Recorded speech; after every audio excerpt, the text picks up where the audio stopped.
নমস্কার বন্ধুরা। আজকে অনেকগুলো খেলা নিয়ে খবর দেব।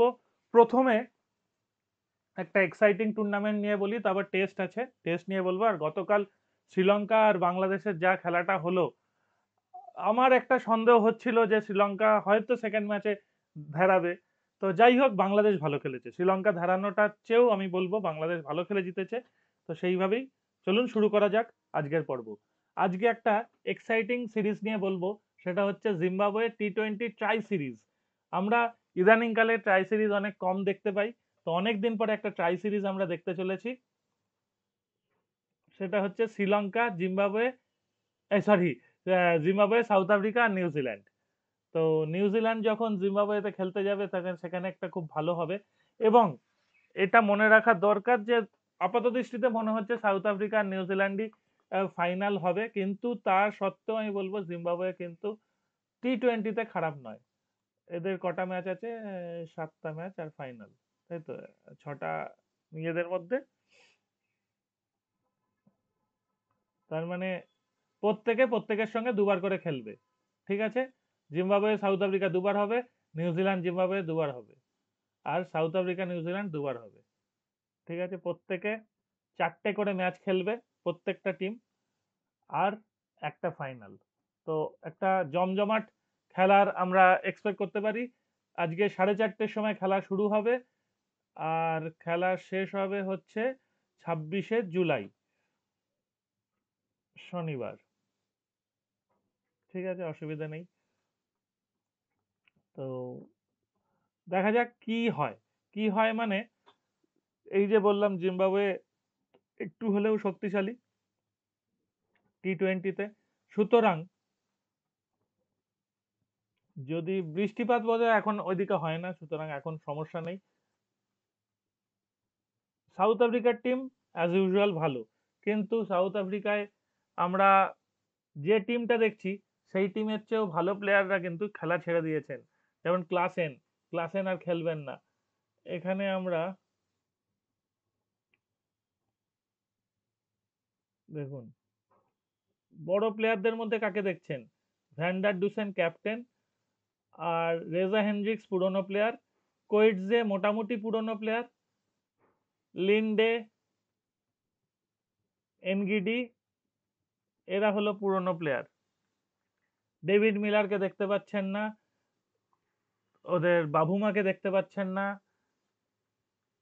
আর রাবাদাকেও দেখতে পাচ্ছেন না। সুতরাং এই টিমটা একদম যে মারকাটারি ভাবে খেলবে এবং হারিয়ে দেবে বলে বলে সেটা বলা শক্ত। এবং ক্রিস্টান স্টাফসকেও আমি দেখতে পাচ্ছি না। ক্রিস্টান স্টাফস কিন্তু অনেক ভালো খেলছে রিসেন্টলি, তার অ্যাবসেন্সটাও কিন্তু একটা মুশকিলে ফেলবে।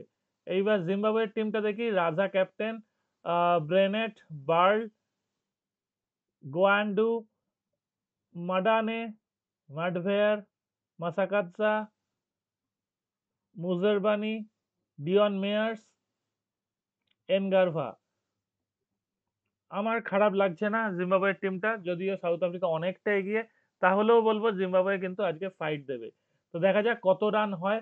আজকে খেলা হবে হারারেতে। হারারের অ্যাভারেজ রান আমরা যা দেখি মোটামুটি 160-70 এরম রান হয়। 200 রান যদি সাউথ আফ্রিকা করে দেয় তাহলে জিম্বাবুয়ে পারবে না ধরে নিন। আর যদি জিম্বাবুয়ের মতো ব্যাট করে 170+ করতে পারে, তাহলে খেলা ভীষণ টাইট হয়ে যাবে। এটা হলো প্রথম ম্যাচ। সেকেন্ড ম্যাচ যেটা নিয়ে আলোচনা করতেই হবে সেটা হচ্ছে England versus India test match. গতকাল বলছিলাম আমার মনে হচ্ছে ড্র হবে। হ্যাঁ, গতকাল আমি ড্রয়ের কথা ভাবছিলাম, কিন্তু এখন যা দেখছি খেলাটা কিন্তু এই মুহূর্তে দারুণ একটা উত্তেজনাময় উম, দারুণ একটা উত্তেজনাময় পজিশনে রয়েছে। এখান থেকে যে কোনো টিম জিততে পারে। এবং সত্যি কথা বলতে ইংল্যান্ডের চান্স একটু বেশি মনে হচ্ছে। একটাই ফ্যাক্টর এখানে কাজ করবে, কেএল রাহুল যা ধৈর্য সহকারে ব্যাট করছে করুক, ক্ষতি নেই। কিন্তু একজন, সে পুরো ম্যাচটা চেঞ্জ করে দিতে পারে, সে হচ্ছে ঋষভ পান্ত। ঋষভ পান্ত যদি এসে তার স্বভাব সিদ্ধ ভঙ্গিতে ব্যাট করে খেলার মোড় ঘুরিয়ে নিজের দিকে নিয়ে নিতে পারে, তাহলে ইন্ডিয়া অনায়াসে জিতবে। কারণ রান বিশাল কিছু বাকি নেই, 135 রানই বাকি আছে।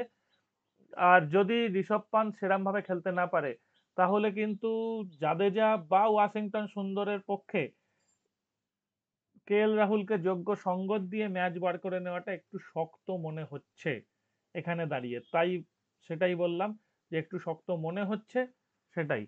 তবে ইন্ডিয়ার চান্স একটু বেশি আর ইংল্যান্ডের চান্স একটু কম, সেটা রানের নিরিখে বলতে পারি।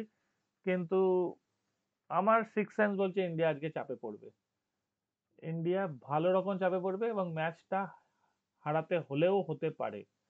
আমি যদি রেটের হিসাবে বলেন সেটা দেখবেন যে ইন্ডিয়ার রেট এখন কম, ইন্ডিয়া এই মুহূর্তে ফেভারিট, কিন্তু আমার চোখে ইন্ডিয়া এই মুহূর্তে ফেভারিট লাগছে না যতক্ষণ না ঋষভ পান্ত একটা ঝকঝকে ইনিংস খেলে ইন্ডিয়াকে তড়িপার করবে। এ হচ্ছে কন্ডিশন। সেকেন্ড কন্ডিশন যেটা বলবো, সেকেন্ড ম্যাচ যেটা বলবো, অস্ট্রেলিয়া ভার্সেস ওয়েস্ট ইন্ডিজ। অস্ট্রেলিয়ার 225-এর জবাবে ওয়েস্ট ইন্ডিজ কিন্তু 143-এই গুটিয়ে গেছিল। সেখান থেকে ওয়েস্ট ইন্ডিজ অসাধারণ বল করেছে, 99 রানে 6 উইকেট, কিন্তু অস্ট্রেলিয়া 181 রানের লিড, এবং এই পিচে 181 রান ফোর্থ ইনিংসে ব্যাট করে সেটা টপকানো বেশ শক্ত আছে এবং অস্ট্রেলিয়া এখানেই থামবে না। তবে একটা সুখবর যে ওয়েস্ট ইন্ডিজের জন্য, সুখবর হচ্ছে অ্যালেক্স ক্যারি আউট হয়ে গেছে এবং তাও 0 রানে। অ্যালেক্স ক্যারি আউট হয়ে যাওয়াটা অস্ট্রেলিয়ার জন্য একটু চাপের এবং ওয়েস্ট ইন্ডিজের জন্য সুখবর। যদি ওয়েস্ট ইন্ডিজ এদের আর 30 রানের মধ্যে আউট করে দেয়, 210-এর মধ্যে টার্গেট যদি রাখতে পারে বা 200-রও কম যদি রাখতে পারে, তাহলে একটা চান্স নেওয়া উচিত ওয়েস্ট ইন্ডিজের। যদিও ওয়েস্ট ইন্ডিজের পক্ষে খুবই শক্ত ফোর্থ ইনিংসে 200 রান ক্রস করে জেতা, তবু তবু তবু ক্রিকেট অনিশ্চয়তার খেলা, যদি কিছুটা সাফল্য লাভ করে ওয়েস্ট ইন্ডিজ এখান থেকে, তাহলে দুর্দান্ত হবে। দেখুন বোল্যান্ড, স্কট বোল্যান্ড 3টে উইকেট, স্টার্ক, হ্যাজেলউড, কামিন্স এরা তো উইকেট নেবেই, কিন্তু বোল্যান্ড 3টে আর ওয়েবস্টার একটা উইকেট নিয়েই তো ওখানে অনেকটা ধরাশায়ী করে দিয়েছে। ওয়েস্ট ইন্ডিজের ব্যাটিং বলতে ক্যাপ্টেন ফেল করেছে, ক্যাম্বেল 36, সাই হোপ 23। ওয়েস্ট ইন্ডিজের ব্যাটিং কিন্তু, এরা খুব খারাপ ব্যাটসম্যান নয়, জাস্টান গ্রিভস সেঞ্চুরি আছে, সেও কিনা রান আউট হয়ে যাচ্ছে, কি আর বলা যাবে। ওয়েস্ট ইন্ডিজ একটু ধরে যদি ফার্স্ট ইনিংস খেলতো, যদি 200-র কাছাকাছি রান করতো, তাহলে কিন্তু ওয়েস্ট ইন্ডিজ এখন চালকের আসনে, এটা অনায়াসেই বলা যেত।